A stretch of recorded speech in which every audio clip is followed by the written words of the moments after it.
पांडरपाला वासेपुर में मैंने कहा कि हम एक रहेंगे तो सेफ रहेंगे। आदिवासी इलाकों में उनकी जनसंख्या कम होते जा रही है, उनके मतदाता कम होते जा रहे हैं और रोहिंग्या बांग्लादेशियों की संख्या बढ़ती जा रही है।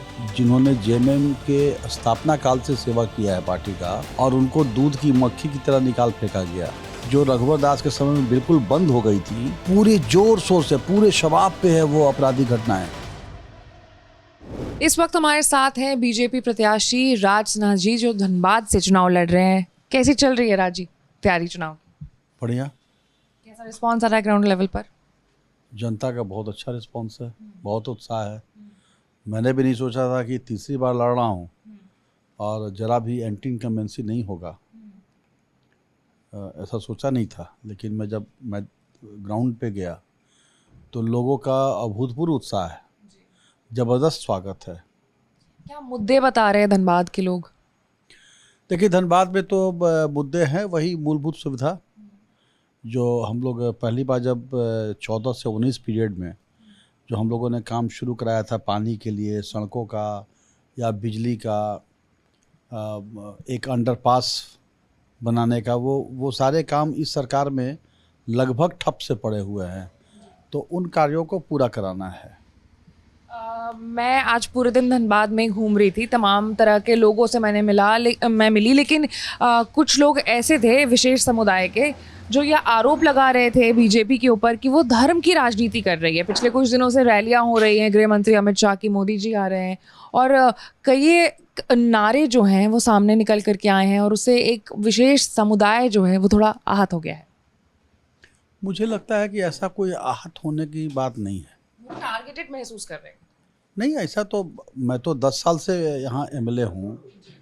कभी कोई आपने पूछा नहीं कि राज सिन्हा ने कभी कोई ऐसा शब्द बोला या कैसा कोई लाइन बोला, या राज सिन्हा के द्वारा यहाँ पे कोई इस प्रकार के कार्य किए गए जिससे कभी या कोई दंगा फसाद हुआ हो धनबाद में, या कभी उन लोगों के सुख दुख में मैं नहीं खड़ा हुआ हूँ? पूछना चाहिए था उनसे। नहीं, उनका एक मुझसे सवाल था कि ये लोग ये जो नारा चल रहा है कटेंगे तो बटेंगे, तो कौन बटेगा तो कौन कटेगा, ये बीजेपी की ओर से अभी तक साफ नहीं हुआ है। नहीं, मैंने तो कल कहा, मैं तो उनके बीच में जा कर के कल पांडरपाला वासेपुर में मैंने कहा कि हम एक रहेंगे तो सेफ रहेंगे। इसका मतलब ये क्या हुआ? ये तो हुआ कि हमको पूरी सबको मिलजुल करके अपने देश के लिए एकता बना के रहना होगा। इसमें कहीं कोई संदेह नहीं है। हम एकता बना के रहेंगे तो हमारे ऊपर कोई हावी नहीं होगा, तो इसमें कोई गलत बात तो नहीं है। चुनाव के पिछले कुछ दिनों को देखें तो बीजेपी के अंदर भी बहुत हलचल हुई। दो बड़े नेता जो हैं जेएमएम से, वो टूट करके बीजेपी में शामिल हुए। लग रहा है आपको कि ये रीजन में, क्योंकि ये इनका इलाका भी है, तो कोई फ़ायदा होगा? देखिए, कहीं ना कहीं से वो जेएमएम के अंदर वो आहत हुए होंगे और तभी वो छोड़ के बीजेपी में आए होंगे। तो और बीजेपी की तो निश्चित रूप से बीजेपी की शक्ति बढ़ी। जो नेता जिन्होंने जेएमएम के स्थापना काल से सेवा किया है पार्टी का, और उनको दूध की मक्खी की तरह निकाल फेंका गया। अच्छा, ये अगर 4 महीना चंपई सोरेन जी मुख्यमंत्री रह ही जाते तो कौन सा पहाड़ टूट जाता? तो आप लोग बनाएंगे उन्हें मुख्यमंत्री? नहीं, ये तो हमारे दिल रखने के लिए। यहाँ तो देखिए, कोई परिवार है नहीं कि अब सीएम का बेटा है तो सीएम बनेगा, या जो भी नेता होगा बड़ा नेता पार्टी का वही बनेगा जो उस परिवार से होगा। हमारे तो है नहीं। हमारे यहाँ तो एक चाय बेचने वाले का बेटा भी देश का प्रधानमंत्री बन गया। हमारे यहाँ दीवार लेखन करने वाला कार्यकर्ता राष्ट्रीय अध्यक्ष बन जाता है। लेकिन असली लड़ाई तो चुनाव जीतने के बाद शुरू होगी ना, जब सीएम फेस पर चर्चा हो। के बाद जब जो हमारे विधायक चाहेंगे वो होगा। 2 खेमा बन गया है, बाबूलाल मरांडी जी का और एक चंपई सोरेन का। इसमें हो रहा है कि कौन बनेगा मुख्यमंत्री, क्योंकि अभी तक बीजेपी ने साफ नहीं किया है कि कौन सीएम बनेगा अगर जीतेंगे तो।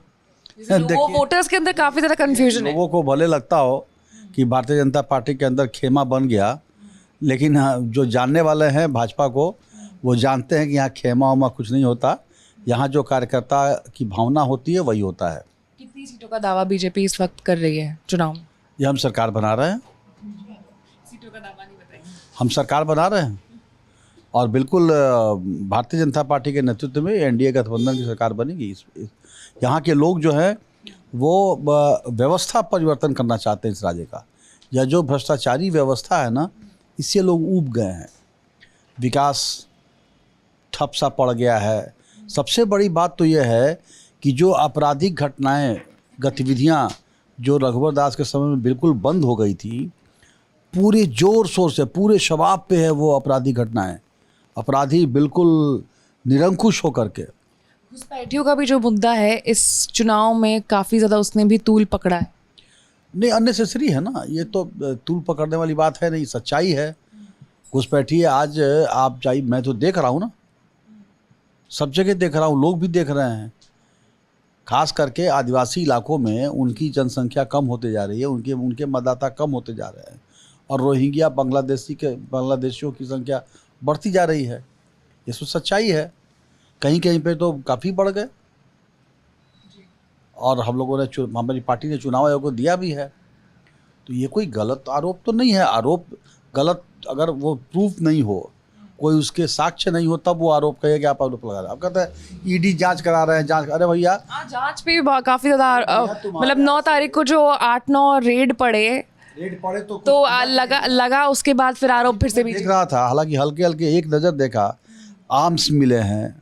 अभी कल रेड हुआ कहीं कहीं पे, वहाँ तो हथियार भी निकले। और तो एक बार जस्ट उदाहरण दे रहा हूँ। आखिर ये जो नोट के बंडल के जखीरे बने पहाड़ मिल रहा है, तो वो आखिर रेड से मिला तो सही।